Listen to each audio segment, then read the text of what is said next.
Picture this, guys. It's 1969. There's a race going on. One sailor alone must sail around the entire planet non-stop, unassisted, and then return to the United Kingdom. The prize is simple and brutal. A trophy for the first person to complete the non-stop solo circumnavigation and the cash prize of £5,000. 9 men started. And right now, deep in the Southern Ocean, one competitor is on pace to take it all. His name is Bernard Moitessier. He's really good and he looks unstoppable. So if you're watching the headlines in 1969, you're probably thinking, this is it, he's going to win. And that's when something happens, nothing like you might expect. Because the man who seemed destined to win doesn't arrive to the finish line. Jumping straight to the UK, let's look at the quietly radical story of Bernard Moitessier. Here we start!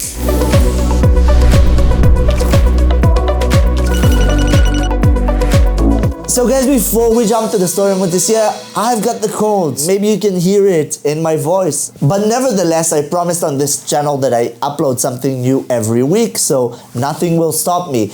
But I do want to say that if you guys enjoy my content, please, my dear viewers, consider subscribing. Simple as that.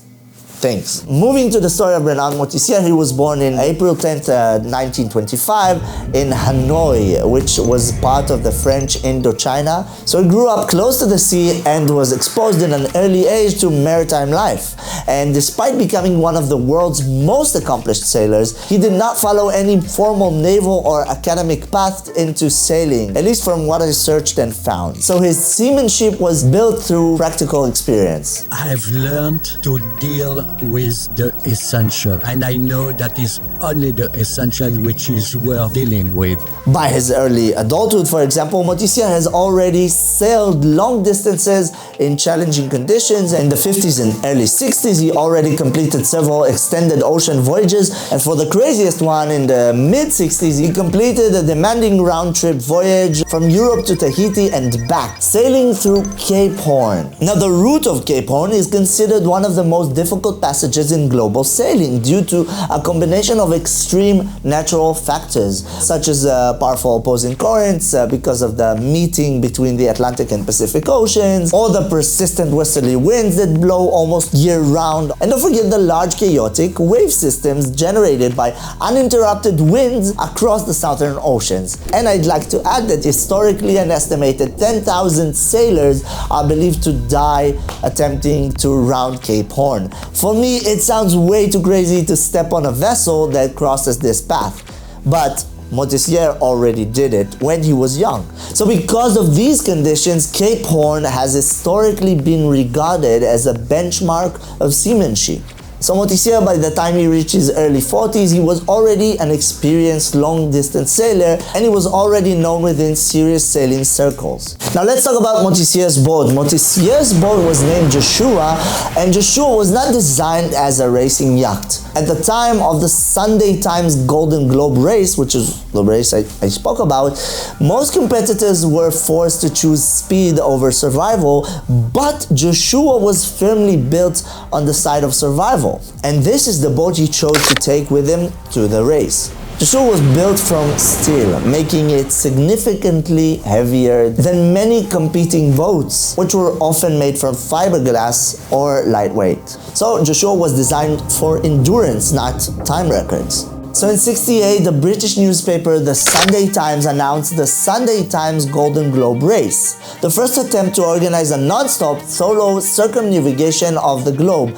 The rules were strict. It needs to be solo, non-stop, unassisted, and a full circumnavigation returning to the United Kingdom. And a prize was offered, £5,000, for the fastest elapsed time and the first person to arrive to the finish line. Moitessier entered the race not primarily as a sporting challenge, but as an opportunity to undertake another long ocean voyage. He did not treat this event as a conventional competition. And so the race begins. Bernard Moitessier departed abroad Joshua from Plymouth, England on August 23, 1968, heading south to the Atlantic. Other notable competitors were Robin Knox, Nigel Tetley, and Donald Crowhurst, which had a special story in this race by himself. We'll talk about it later. Because the competitors didn't need to depart in the same day, this fleet was spread out by weeks or even months.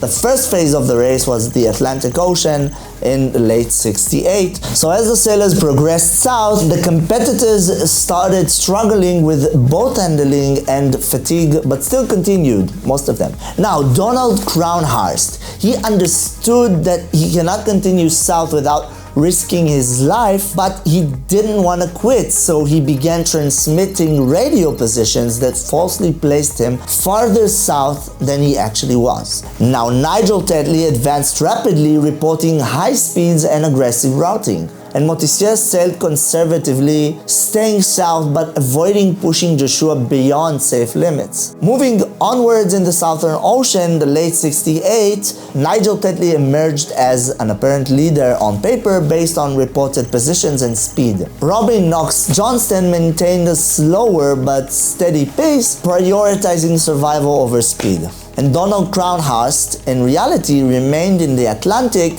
secretly looping back and fabricating positions, suggesting that he was routing the Southern Ocean.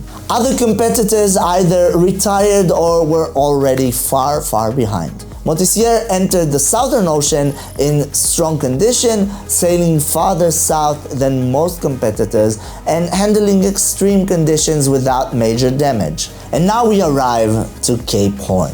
In February '69, Moitessier, which was already experienced with Cape Horn, successfully rounded it. At this stage, Nigel Tetley has already rounded Cape Horn earlier but had suffered structural damage. And Robin Knox had not yet reached Cape Horn but remained in the race. And Crowhurst's reports falsely indicated progress through the Southern Ocean, though no independent verification existed. Moitessier was physically and mentally strong. He had a full functional boat and he was sailing a route that positioned him as a serious contender for the fastest time prize. Other competitors were now either out of the race or compromised. On March '69, after rounding Cape Horn, Moitessier headed north in the Atlantic toward Europe. Meanwhile, Nigel Tetley pushed harder in an attempt to secure the speed prize until his ship later broke apart and he was forced to abandon the ship, which was rescued in May '69. And Robin Knox, which his full name is Robin Knox Johnston, by the way, he rounded Cape Horn in March '69, and he became the only sailor still competing the course honestly and within the rules. Crowhurst's deception continued, though suspicions were growing among the race organizers. So from the outside, Moitessier appeared as the one who is going to win the race. And he was likely to finish the race strongly. And then, instead of continuing north, he turned away. I didn't arrive the same as I entered that voyage. Instead of continuing north towards Europe, Moitessier altered course. He turned eastward, re-entering the Southern Ocean and heading toward the Indian Ocean and the Pacific. This decision effectively removed him from the race. But no mechanical failure was reported at the time of the turn, so why did he do this?